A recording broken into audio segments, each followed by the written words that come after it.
000 enfants de moins de 5 ans meurent à cause de leurs conditions de vie. Un chiffre qui fait froid dans le dos.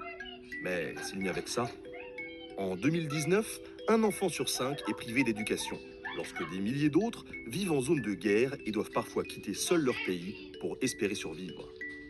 Pour beaucoup, grandir relève donc d'un combat.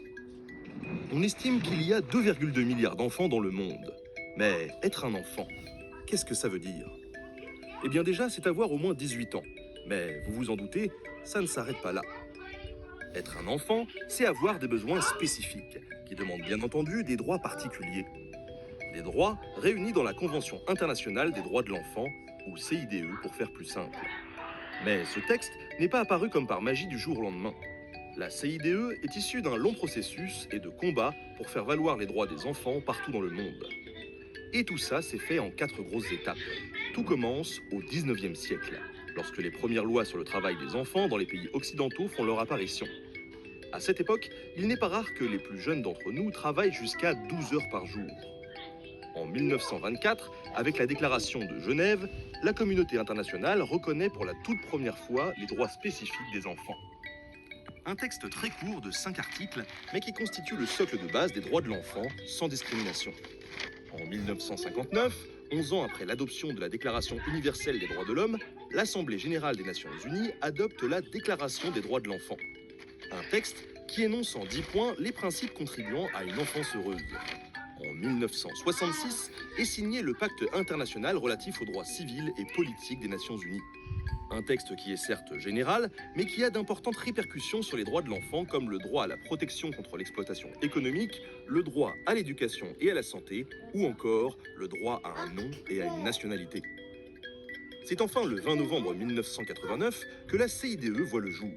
Un texte international réunissant les droits civils, politiques, sociaux, économiques et culturels de l'enfant. Pour faire simple, ce texte fixe les grands principes des droits de l'enfant à travers 54 articles. Bon, ça serait trop long de les présenter tous ici, mais on y retrouve par exemple le droit à l'éducation, le droit à la non-discrimination, le droit à la survie, ou encore la prise en compte de l'enfant et de son point de vue pour toutes les décisions qui peuvent le concerner. Aujourd'hui, 196 pays se sont engagés à mettre en œuvre la CIDE pour que les enfants aient les mêmes droits qui les protègent, où qu'ils vivent. Et c'est très bien, mais malgré ça, les inégalités persistent. De trop nombreux enfants subissent de graves discriminations en fonction de leur sexe, de leur couleur de peau, de leur religion ou encore de leur handicap s'ils en ont. Encore aujourd'hui, 230 millions d'enfants de moins de 5 ans ne sont pas déclarés à la naissance et un enfant sur 7 ne possède pas de certificat de naissance. Une situation qui peut sembler anodine, mais qui a en fait de graves répercussions. Car ces enfants sont invisibles aux yeux de leurs États et ne peuvent donc bénéficier d'aucun droit. Selon l'Organisation mondiale du travail, un enfant sur 10 travaille. Mais le pire n'est pas là, car la moitié d'entre eux participent à des activités dangereuses lorsqu'ils ne sont pas vendus et réduits à l'esclavage. Bon, prenons par exemple une situation concrète. Pour fabriquer les batteries de nos portables et de nos voitures, les constructeurs utilisent du cobalt, un minerai que l'on trouve notamment en République démocratique du Congo. Ce minerai, très demandé, est extrait dans des conditions très dangereuses par des adultes, mais aussi par des enfants, parfois âgés de seulement 7 ans. La poussière de ce matériau est extrêmement toxique. À force de la respirer, cela peut provoquer des maladies pulmonaires mortelles. De plus, les tunnels étroits et profonds de ces mines ont des structures très fragiles et s'effondrent régulièrement, piégeant tout le monde à l'intérieur. Comme en 2015, où au moins 80 mineurs sont morts suite à un effondrement. En République démocratique du Congo, on compterait pas moins de 40 000 enfants travaillant dans les mines, la plupart dans des mines de cobalt. Ils peuvent y travailler jusqu'à 12 heures par jour et transportent de lourdes charges. Une tâche extrêmement difficile et même dangereuse pour espérer gagner seulement 1 ou 2 dollars par jour.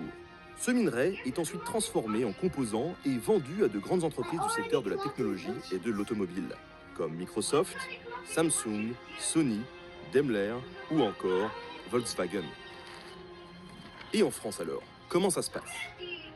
Le pays des droits de l'homme est-il si irréprochable que ça en termes de droits de l'enfant? Eh bien, malheureusement, non. Avez-vous déjà entendu parler des centres de rétention administrative où sont enfermés un grand nombre de personnes étrangères dont les papiers ne sont pas en règle? Ces personnes sont parfois accompagnées d'adolescents, de jeunes enfants, ou même de nourrissons eux aussi privés de liberté, surveillés par des policiers et enfermés derrière des grillages. En 2017, 305 enfants ont subi cette injustice. Un chiffre qui est malheureusement en nette augmentation. Bon, il est vrai qu'après avoir entendu tout ça, c'est compliqué de positiver. Mais cela étant dit, tout n'est pas perdu. Car globalement, les droits de l'enfant sont de plus en plus pris en compte et certaines sanctions commencent à tomber. Par exemple, plusieurs chefs de guerre ont été condamnés devant la Cour pénale internationale, notamment pour l'enrôlement d'enfants soldats en République démocratique du Congo. Ce même pays s'est d'ailleurs engagé à mettre fin au travail des enfants avant 2025. Plus généralement, le taux mondial de mortalité des moins de 5 ans a chuté de 56% entre 1990 et 2016. Le nombre d'enfants et d'adolescents non scolarisés a lui aussi chuté de près de la moitié depuis 2000. Ajoutons enfin que l'une des grandes avancées observées ces dernières années concerne l'implication et la participation des enfants dans le développement de la société. Le combat de Malala pour le respect du droit à l'éducation dans le monde et celui de Greta Thunberg pour le climat témoignent de la place de plus en plus importante de l'expression des jeunes dans l'espace public. Alors oui, rien n'est encore gagné, mais un mouvement positif s'opère. Nous pouvons agir pour que cette tendance s'accélère. Pour cela, pas de solution miracle. Les États doivent prendre leurs responsabilités et faire respecter les engagements qu'ils ont pris en signant la CIDE. Les parents doivent guider leurs enfants vers plus d'autonomie pour qu'ils puissent eux-mêmes revendiquer leurs droits. Enfin, chacune et chacun se doit de signaler tous les abus dont ils pourraient être témoins. Les droits de l'enfant sont importants. Ils doivent être respectés partout dans le monde, car comme le disait Kofi Annan, rien n'est plus important que de bâtir un monde dans lequel tous nos enfants auront la possibilité de réaliser pleinement leur potentiel et de grandir en bonne santé, dans la paix et dans la dignité.